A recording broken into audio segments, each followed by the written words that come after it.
खतरे में है। ज्ञानवापी की बात करते हैं आप, आगरा की बात करते हैं, कुतुब मीनार की बात करते हैं। हम कहते हैं हमारा रोजगार खतरे में है, सर हमारे घर का व्यापार खतरे में है। ये असली बात है। सर मेरा क्वेश्चन आपसे है, आप ये बताइए, आप यूपी में अभी एसआई की 9000 भर्ती आई थी, आपकी गवर्नमेंट में 20-20 लाख रुपए में कैसे वो सीटें बिकी हमारे जीवन को? सर मैं सर मेरे पास ब्यौरा है, सर मेरे पास ब्यौरा है। आपने हमारी जिंदगी खराब कर दी सर।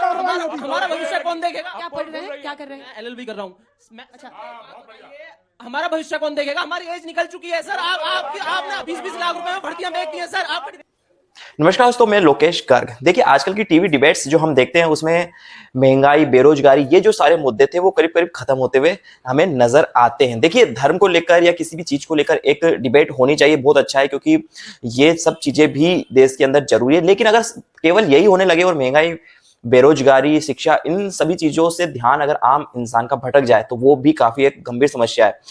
तो ऐसी डिबेट्स हमें कमी देखने को मिलती है जिसमें महंगाई के ऊपर प्रहार किया जाता है, जिस पर बेरोजगारी के ऊपर कुछ बात की जाती है, शिक्षा के ऊपर कुछ बात की जाती है। जितने भी एग्जाम्स हो रहे हैं, गवर्नमेंट एग्जाम्स हैं, जिनके थ्रू जो स्टूडेंट्स है वो नौकरी पाते हैं, सरकारी नौकरी में जाते हैं, वो अगर डिबेट में ना हो तो फिर क्या होता है कि देश को आगे बढ़ने में थोड़ी सी दिक्कत होने लगती है और ऐसा लगने लगता है कि अब हम सही रास्ते पर नहीं जा रहे। लेकिन आज जो मैं आपको टीवी डिबेट दिखाने जा रहा हूं उसके अंदर ये आज तक की टीवी डिबेट थी और अंजना ओम कश्यप ने जब बोला, जो वहां पे ऑडियंस बैठी थी, कि आप भी सवाल कर सकते हैं, तो देखिए पूरी तरीके से जो उन्होंने सवाल किए वो महंगाई पर किए, वो बेरोजगारी पर किए। कई लोगों ने ऐसा कहा कि यूपी के अंदर जो पेपर्स थे वो कैसे 20-20 लाख रुपए में बिक गए, इसका हमें जवाब दीजिए। तो देखिए, जो प्रेम शुक्ला थे उनका कहना था, जो बीजेपी की तरफ से प्रवक्ता थे, उनका कहना था कि ऐसा कुछ भी नहीं हुआ है, ये सरासर झूठे, कोई भी पेपर यहाँ पर नहीं बिक रहा है बीजेपी की सरकार में। और महंगाई के ऊपर उन्होंने कहा कि इन्फ्लेशन के ऊपर भी हम कंट्रोल कर रहे हैं, हम महंगाई के ऊपर भी कंट्रोल कर रहे हैं और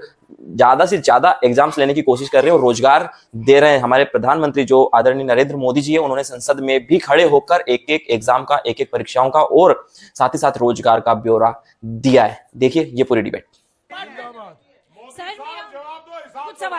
सर मेरा क्वेश्चन आपसे है कि आपने इन्फ्लेशन की बात की, अनएम्प्लॉयमेंट की बात की, सर बहुत अच्छी बात है। बैठ जाइए प्लीज। लेकिन सर जब देश के इतिहास के साथ छेड़खानी की जाएगी ना सर, तो देश बिल्कुल माफ नहीं करेगा इस चीज को सर।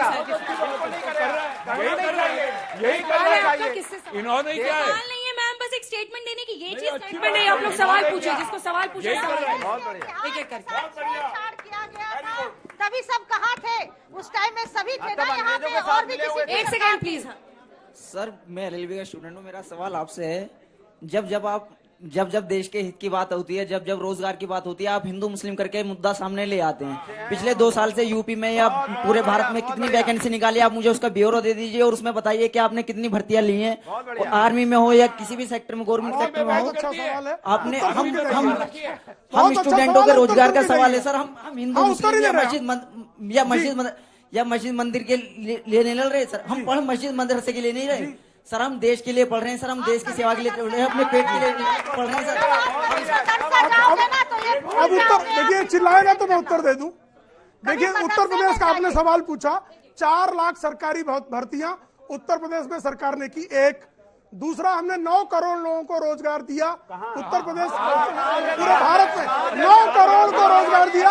और मोदी जी ने संसद में एक रोजगार का, अबे चिल्ला रहे उन लोग, चिल्ला रहे। आदरणीय नरेंद्र मोदी जी ने संसद में खड़े होकर हर सेक्टर वाइज किसको कितना रोजगार दिया इसका डिटेल दिया। वो पहले प्रधानमंत्री हैं जो संसद में खड़े होकर हम रोजगार का हिसाब देते हैं। कब दिया? मैं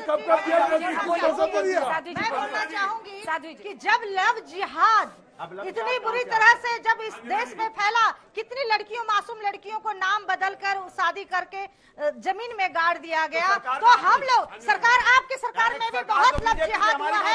आप शांत रहिए। अभी भारत जनता पार्टी के, इससे पहले आपके समय में भी बहुत जगह धर्म परिवर्तन किया गया। मैं नौजवान से पूछना चाहती हूँ कि आप मुसलमान बनना चाहते हैं या हिंदू बनना चाहते हैं? उनको हिंदुस्तानी बनना है।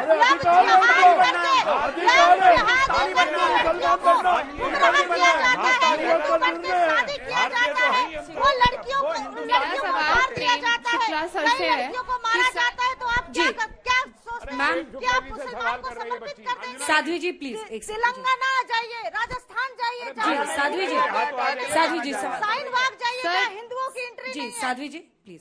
सर इंडिया की इकोनॉमी इतनी लो हो रही है, बेरोजगारी महंगाई सब बढ़ रही है, जो झेल रहा है वो हिंदू मुस्लिम दोनों है, तो उस पे सरकार क्या काम मैं कर रही उसी है? पर बात कर रहा हूं, लेकिन सुनिएगा। आप बताइए कि मनमोहन सिंह की सरकार के समय आप कृपा करके बताइए कि नहीं, मेरे को बोलने नहीं देंगे तो मैं जाता हूँ, मैं अब चले जाऊँ। दूसरा क्या तरीका है? मैं जब बोलना शुरू करता हूँ 3 लोग चिल्लाते हैं। 11.5%। ये क्या तरीका है? 11.5%। मुझे बोलने दीजिए, नहीं तो मुझे बुलाने का कोई औचित्य नहीं बचेगा।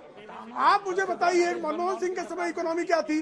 ग्रोथ रेट था 5%, आज 7.5% कोरोना के बाद है, तो हमने ग्रोथ रेट बढ़ाया है। दूसरा inflation rate, average inflation rate 2004 से 14 10% था।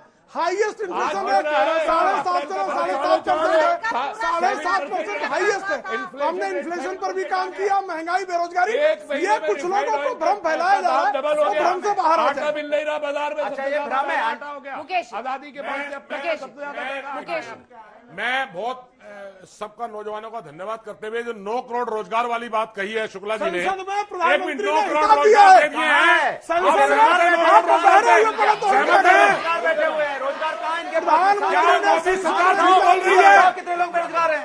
मोदी सरकार झूठ बोल रही है। 9 करोड़ रोजगार में मिली है नौकरी, मिली है नौकरी? हाथ खड़े करके बताओ, मिली है नौकरी? नहीं मिली, नहीं मिली किसी को नौकरी। आप झूठ बोल रहे हैं, आपकी सरकार झूठ बोलती है। ये आज तक का चोरी, इन नौजवानों का गुस्सा भाप लो।